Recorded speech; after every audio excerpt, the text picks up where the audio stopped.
बायसी मुस्लिम welfare committee का मतदान शुरू। 22 सालों बाद हो रहा है चुनाव समिति बोकारो के द्वारा चुनाव का समय सुबह 8 बजे से 3 बजे तक है। चुनाव के बाद मत पत्रों की गिनती भी की जाएगी। 22 वर्षों के बाद यह चुनाव हो रहा है, जिसमें 75 गांव के डेलीगेट मेंबर हिस्सा लिए हैं। इसमें कुल 9 पद हैं, जिसमें 3 पद पर निर्विरोध जीत घोषित किया गया है। तत्पश्चात 6 पदों पर चुनाव संपन्न कराया जाएगा, जिसमें 23 उम्मीदवार मैदान में हैं और 300 लोग मतदान करेंगे। आज शाम को ही रिजल्ट घोषित कर दिया जाएगा। कितने प्रत्याशियों खड़ा है, कितने मतदान? बहुत शांतिपूर्वक मतदान हो रहा है। कुल 23 प्रत्याशी मैदान में है और हमारे जितने भी डेलीगेट और ख़ास करके उम्मीदवार हैं, उन सब का तहे दिल से शुक्रिया अदा करते हैं कि उन लोगों ने जो चुनाव कमेटी को भरपूर सहयोग किया, कोऑपरेट किया। सुबह से एक शांतिपूर्ण मतदान चल रहा है। आधा समय बीत गया है और कुछ समय बचा हुआ, 3 घंटा लगभग, बाकी वो मतदान कर रहे हैं। बहुत हम लोग चुनाव कमेटी को, हमारे खास करके डेलीगेट और उम्मीदवार सपोर्ट करें, इसलिए हम इन सब का धन्यवाद करते हैं। साथ में जिला प्रशासन का धन्यवाद करते हैं।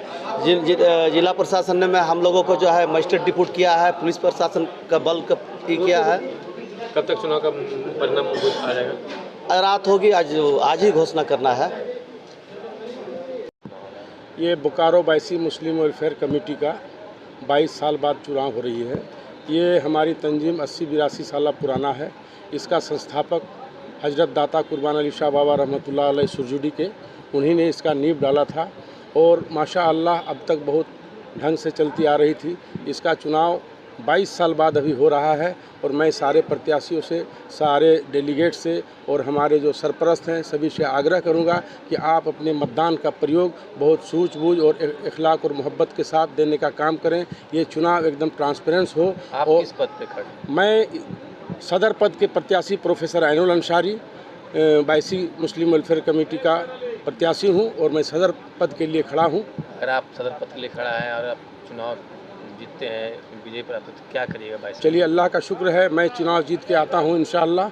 और सबसे पहला काम होगा, ये 82 साला तंजीम है जिसका आज तक रजिस्ट्रेशन नहीं हो पाया है। बहुत बड़ा तंजीम है, बोकारो का सबसे बड़ा संगठन है और आज तक इसका रजिस्ट्रेशन नहीं हो पाया है। इंशाअल्लाहुल अजीज मैं सबसे पहले इसका 21/1860 के तहत इसको निबंधन कराऊंगा, फिर नीति आयोग से निबंधन कराऊंगा, 12A और 80G के तहत इसका निबंधन कराते हुए इस संगठन को मजबूत करूंगा। और सबसे पहला मेरा काम होगा कि मेरा बायसी का भवन नहीं है, बायसी भवन का निर्माण करूंगा। 5 जोन में इनका उप कार्यालय बनाऊंगा और इसका विंग हमारे बहुत बड़े होंगे।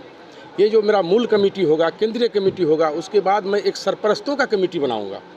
जो हमारे बुजुर्ग हैं, जो हमारे जानकार हैं, जिन्होंने इनको अभी तक सींच के लाया, उसको हम लोगों ने स्टीयरिंग कमेटी का चेयरमैन बनाने का काम करूँगा। उसके बाद मेरा जो दूसरा विंग होगा उसमें शिक्षाविद का होगा। शहर के हमारे मुसलमान एरिया में जितने बायसी के 75 गाँव में जितने लोग आते हैं, डॉक्टर, इंजीनियर, प्रोफेसर, टीचर, मैं उनको लाने का काम करूँगा। और हमारे डेलीगेट्स जितने हैं, 533 डेलीगेट्स हैं, उनके अलावा हमारे नौजवान जो सामाजिक क्षेत्र में अपना गतिविधि रखते हैं, उनको भी इस पर जोड़ने का काम करूँगा और उसका भी एक विंग बनाऊँगा। चौथा मेरा ये होगा कि हमारे इसका संरक्षण कमेटी होगा। जो हमारे विभिन्न राजनीतिक दलों से लोग हैं, उससे भी मैं आशा करता हूं कि उनका भी इसमें सहयोग लूँगा। अपना ये सामाजिक संगठन है, इसको कैसे बढ़ाएंगे, इस सारे 4-5 विंग इसको बनाते हुए मैं इसका विस्तार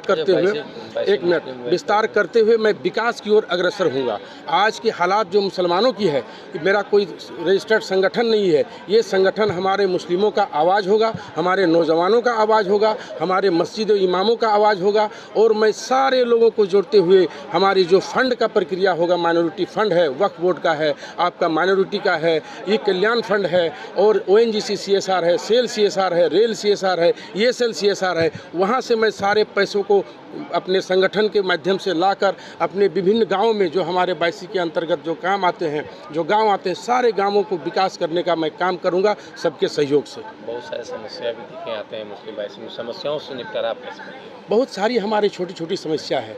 सबसे पहला दहेज प्रथा है, DG का समस्या है। बहुत सारे हमारे नौजवान भटके हुए हैं, उसके लिए मैं मोटिवेशन क्लास चलाऊँगा।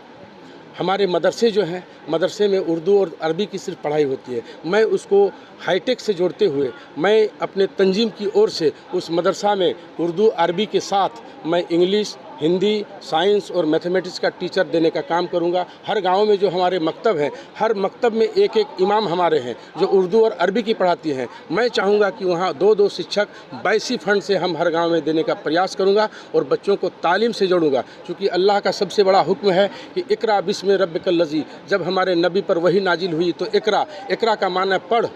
जब तक हमारा समाज पढ़ लिख के आगे नहीं बढ़ेगा, तब तक आगे नहीं बढ़ेंगे, तब तक हम इस समाज को आगे नहीं ले जा सकते।